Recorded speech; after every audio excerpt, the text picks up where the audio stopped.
पिङ्गलस्फुरत्फणामणिप्रभा कदम्ब कुङ्कुमद्रव प्रलिप्त दिग्वधूमुखे मदाङ्गसिन्धुरस्फुरत्वगुत्तरीय मेदुरे मनोविनोदमद्भुतं बिभर्तु भूतभर्तरी सहस्रलोचन प्रभृत्य शेषलेखशेखर प्रसूनधूलिधोरणी विधूसराङ्गि पीठभुजङ्गराजमानयामि बद्धजाटजूटक श्रियै चिराय जायतां चकोरबन्धुशेखरः ललाटचत्वरज्वलद्धनञ्जय स्फुलिङ्गधामि पीतपञ्चसायकं नमन्निलिम्पनायकं सुधामयूखलेखया विराजमानशेखरं महाकपालि सम्पदे शिरोजटालमस्तु नः।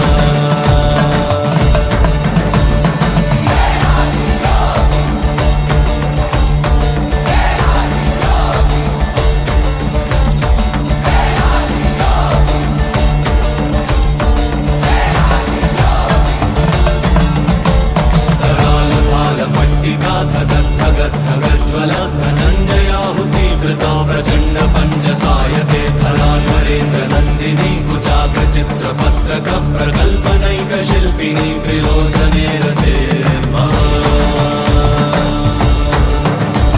नवीनमेघमण्डली निरुद्ध दुर्धर स्फुरद्भूरि शीतिनी तमः प्रबन्धबद्धकन्धर निलिम्ब निर्झरीधरस्तनोतु कृत्रिसिन्धुर कलानिधान बन्धुर श्रियं जगद्धुरन्धरः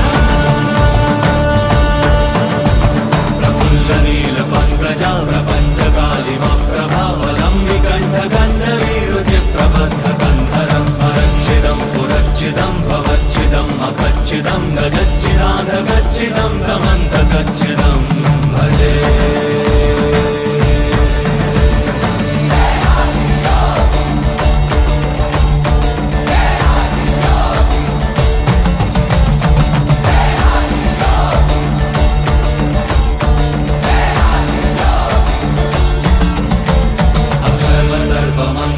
कलाकदम्ब मञ्जरी रसप्रवाह माधुरी विजृम्भणा मधुव्रतं स्मरान्तकं पुरान्तकं भवान्तकं मखान्तकं गजान्तकान्धकान्तकं दमन्तकान्तकं भजे। जयध्वजभ्रविभ्रमक्रमध्वजङ्गमश्वसत्विनिर्गमक्रमस्फुरत्करालभालहव्यवान्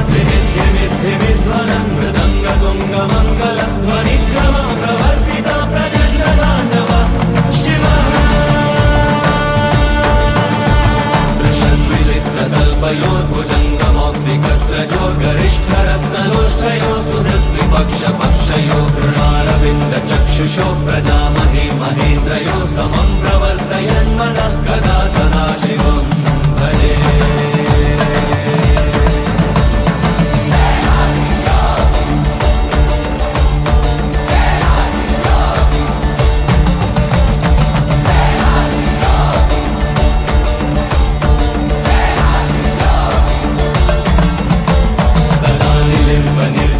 निकुञ्जकोटरे वसन् विमुक्तदुर्मतिः सदा शिरस्थमञ्जलिं वहन् विमुक्तलोललोचनो ललामभाललग्नकः शिवे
प्रवाहपावितस्थले गलेवलं जलम्बिताम्बुजङ्गतुङ्गमालिका मद्दमद्दमद्दमन्निनादमद्दमर्वय चकार चन्दताण्डवं तनोतु न शिव शिव जतागताः सम्भ्रमा भ्रमन्निलिम्बनिर्जलि विलोलवीचिवल्लरी विराजमानमूर्धनि धगद्धगद्धगज्ज्वलल्ललाटपद्मपावके किशोरचन्द्रशेखरे रतिप्रतीक्षणं मम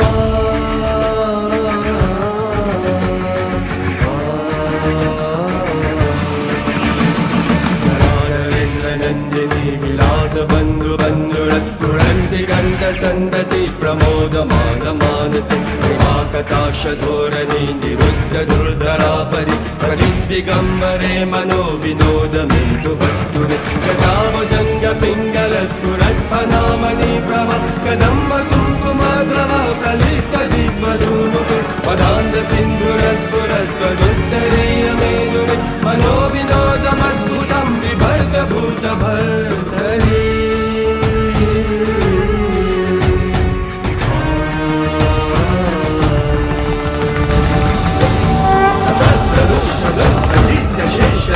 शेखरा वसूदधूलिधूलहि विदूसराम्रभीकभुजङ्गराजमालया विदत्तजातजूतका चिरैचिराय जायतं चकोरबन्धुशेखरा ललाटचत्वरज्जय धनञ्जय स्फुलिङ्गव निपीतपञ्चसायकं नमन्निलिम्बनायकं सुधामयूखलेखया विराजमानशेखरं महाकपालिसंवदे शिरोजतालमस्तु करालपालपट्टिका टगट्टगट्टगज्ज्वलं धनञ्जयाहुतिकृता प्रचण्ड पञ्चसायके धराधरेन्द्रनन्दिनी कुचाग्रचित्रपत्रका न कल्पनैकशिल्पिनी त्रिलोचने रतिर्मम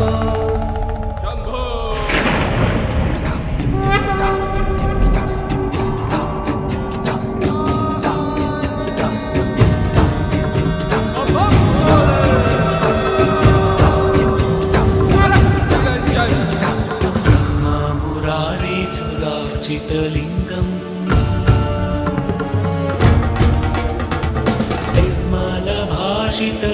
निर्मलभाषितशोभितलिङ्गम्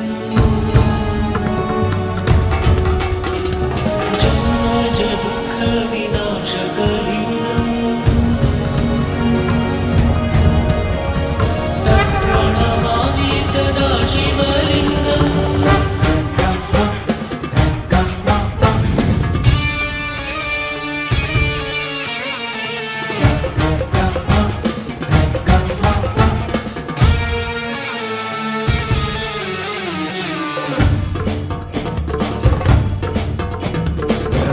मेघमन्दरी निरुद्धदुर्धरस्फुरत् मुहुनिशीतिनी तव प्रबन्धबन्धकन्दर निलिम्बनिर्जरीधरस्वरोदकृतिसिन्धुर कलानिधानबन्धुर श्रियं जगद्धुरन्धर प्रभूननीलपङ्कज प्रपञ्चकालिमप्रभ मलम्बिरान्तकन्दरी रुचिप्रबद्धकन्दर स्मरच्चिदं पुरच्चिदं भवच्चिदं मखच्चिदं गजच्चिदान्तकच्चिदं तमन्तकच्चिदं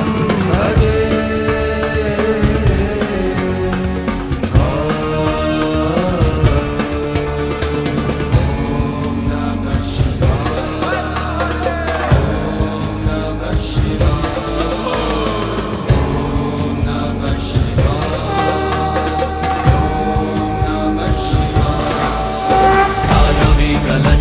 प्रवाहपावितस्थले गलेवलं व्यलम्बिताम्बुजङ्गतुङ्गमालिका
पिङ्गलस्फुरत्फणामणिप्रभा कदम्ब कुङ्कुमद्रव प्रलिप्त दिग्वधूमुखे मदाङ्गसिन्धुरस्फुरत्वगुत्तरीय मेदुरे मनोविनोदमद्भुतं बिभर्तु भूतभर्तरी सहस्रलोचन प्रभृत्य शेषलेखशेखर प्रसूनधूलिधोरणी विधूसराङ्किपीठभुजङ्गराजमालयामि बद्धजाटजूटक श्रियै चिराय जायतां चकोरबन्धुशेखरः ललाटचत्वरज्वलद्धनञ्जय स्फुलिङ्गधामि पीतपञ्चसायकं नमन्निलिम्पनायकं सुधामयूखलेखया विराजमानशेखरं महाकपालि सम्पदे शिरोजटालमस्तु नः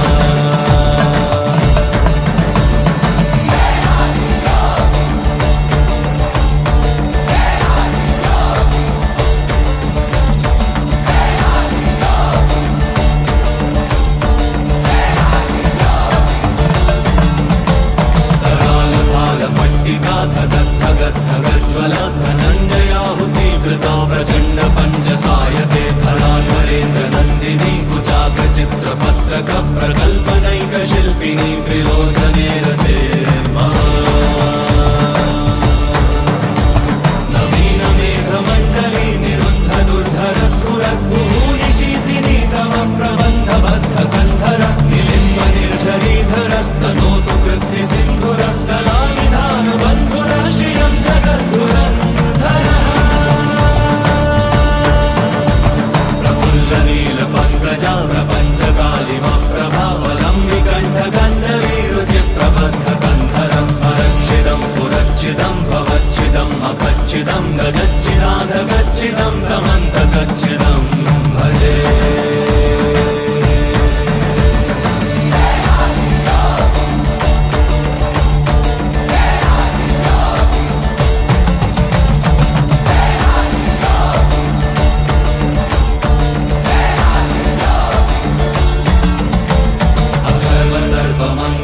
कलाकदम्ब मञ्जरी रसप्रवाह माधुरी विजृम्भणा मधुव्रतं स्मरान्तकं पुरान्तकं भवान्तकं मखान्तकं गजान्तकान्धकान्तकं दमन्तकान्तकं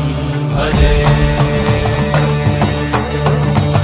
जयत्वदभ्रविभ्रमक्रमध्वजङ्गमश्वसत्विनिर्गमक्रमस्फुरत्करालभालहव्यवान् मृदङ्गतुङ्गमङ्गलध्वनिक्रम प्रवर्तिता प्रचण्डताण्डव शिवः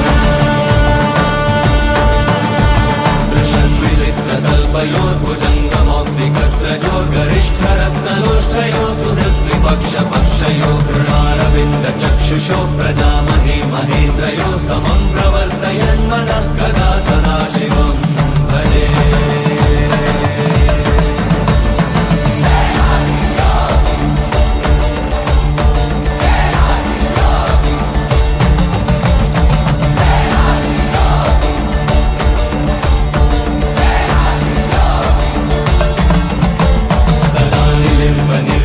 निकुञ्जकोटरे वसन् विमुक्तदुर्मतिः सदा शिरस्थमञ्जलिं वहन् विमुक्तलोललोचनो ललामभाललग्नकः शिवेति मन्त्रमुच्चरन् कदा सुखी भवाम्यहम्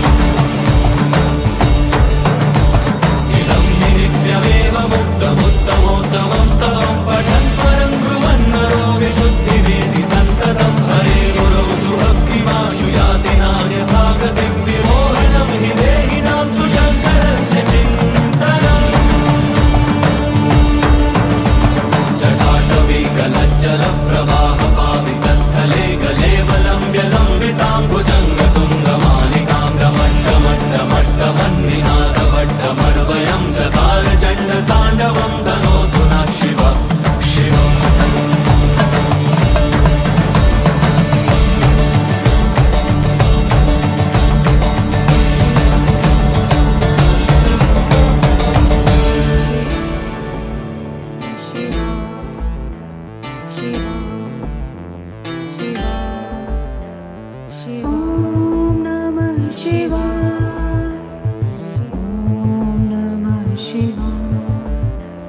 जटाटवी गलज्जल प्रवाह पावितस्थले गलेवलम्ब्य लम्ब्य तं भुजङ्गतुङ्गमालिकं डमड्डमड्डमड्डमन्निनादवड्डमर्वयं चकार चण्डताण्डवतनोतु न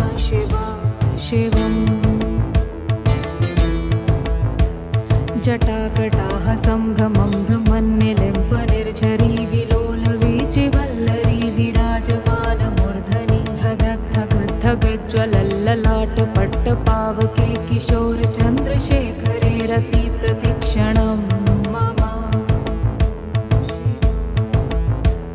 धराधरेन्द्रनन्दिनी विलासबन्धुबन्धुरः स्फुरत्तिगन्तसन्तति प्रमोदमानमानसे कृपाकटाक्षधोरणी निरुद्ध दुर्धरापति क्वचित् दिगम्बरे मनो विनोदमेतु वस्तुनि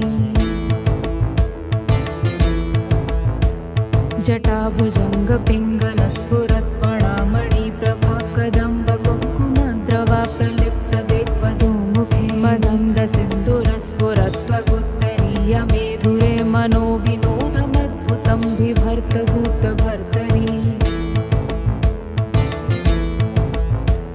सहस्रलोचना प्रकृत्य शेषलेखशेखर प्रसूनधूलिधोरणी विन्दुसराद्रिपीठभुजङ्गराजमालया निबद्धजाटजूटक श्रिये चिराय जायता चकोरबन्धुशेखर ललाटचत्वरज्वल धनञ्जया स्फुरिकभानिपीत पञ्चसायक निमिन्नलिम्पनायमा सुधामयूखलेखया विराजमान शेखर महाकपाल सम्पदे शिरोजयालमस्तु न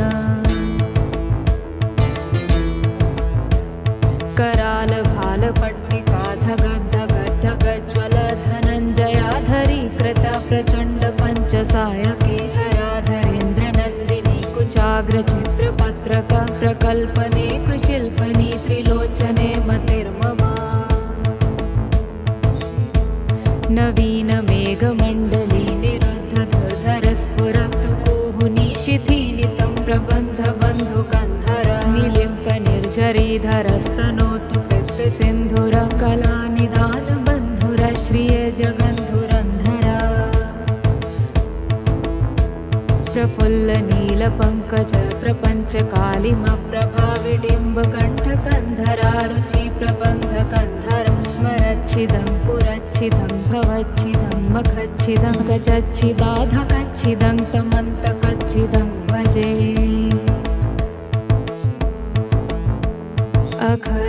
अखरवसरवम